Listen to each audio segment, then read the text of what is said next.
Welcome to Chillin' 101. We hope this video helps. In this video, I will explain how to connect your Virgin Media booster.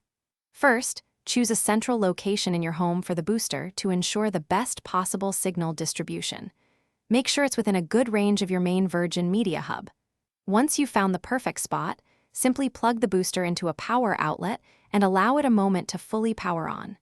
You'll see indicator lights come to life, signaling it's ready for the next step. Now, let's get your booster talking to your hub.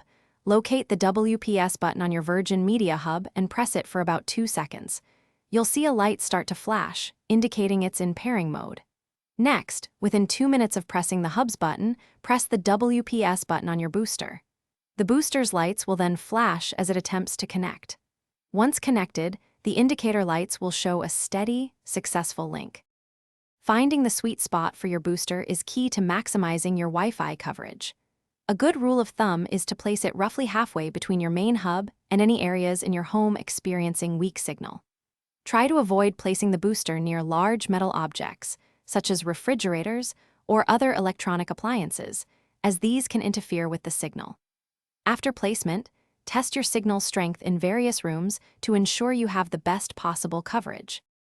If you encounter any issues after setup, don't worry.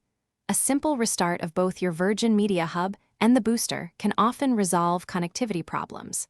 It's also a good idea to periodically check for any available firmware updates for your equipment, as these can improve performance and stability.